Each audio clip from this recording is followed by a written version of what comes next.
সন্ধ্যাবেলা জানলার গ্রিল ধরে বাইরের অন্ধকার আকাশটার দিকে তাকিয়েছিল 15 বছরের মায়া। ওর চোখে মুখে এক অদ্ভুত আতঙ্ক, যা এই বয়সের কোনো কিশোরীর থাকার কথা নয়। বাবা মাকে ডেকে মায়া খুব শান্ত কিন্তু দৃঢ় স্বরে বলল, বাবা মা, তোমরা কি আমার ভবিষ্যৎ নিয়ে কখনো ভেবেছ? চারপাশে যা ঘটছে তাতে কি আমি কখনো স্বাধীনভাবে রাস্তায় বের হতে পারবো, নাকি সারা জীবন ঘরের কোণে বন্দি হয়েই থাকতে হবে? বাবা অবাক হয়ে তাকালেন। মায়া থামল না, সে বলেই চলল, আমাদের সমাজ, আমাদের আইন, সবকিছুর গোড়ায় গলদ আছে। তোমরা কি কখনো ভেবে দেখেছ কেন আমাদের এখানে অপরাধীর সাহস এত বেশি, অথচ উন্নত দেশগুলোতে আইনের শাসন এতটাই কঠোর যে কেউ অন্যায় করার আগে শতবার ভাবে? সেখানে অপরাধীর কোনো দল বা পরিচয় নেই। সেখানে অপরাধ করলে বিচার আছে।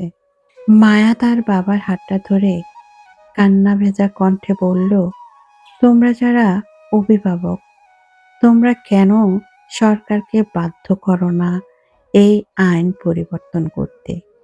তোমরা কেন নিজেদের সন্তান বিপথে গেলে তাকে আড়াল না করে বিচারের মুখোমুখি করো না? আজ যদি তোমরা এই ব্যবস্থার পরিবর্তন না করো, তাহলে আমি বা আমার মতো হাজারো মেয়ে এই পৃথিবীতে কিভাবে বাঁচবে? আমাদের ভবিষ্যৎ প্রজন্ম তো জন্ম নেওয়ার আগেই মৃত্যুর ভয়ে কাঁপবে। মায়ার কথাগুলো ঘরের নিস্তব্ধতায় তীরের মতো বিঁধল। সে শুধু নিজের নিরাপত্তার কথা বলেনি, সে পুরো সমাজের মানুষের বেঁচে থাকার অধিকারের কথা বলছে।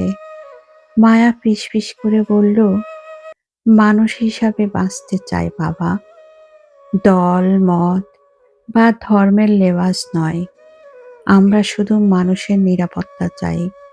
এই ব্যবস্থা বদলাতেই হবে, নয়তো আমাদের এই দেশ আর বসবাসযোগ্য থাকবে না।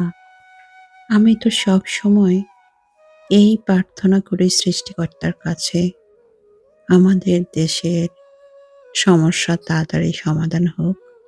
এই গল্পটি আমার নিজেরই লেখা। কেমন লাগলো বন্ধুরা? যারা নতুন শুনলেন আমার গল্পটি, যদি ভালো লাগে, এমন গল্প যদি আরো শুনতে চান, ফলো করে পাশে থাকবেন। আর যাদের ইচ্ছে হয় তারা দু একটা শেয়ার দেবেন। সবাই অনেক বেশি ভালো থাকুন। আল্লাহ হাফেজ। আসসালামু আলাইকুম।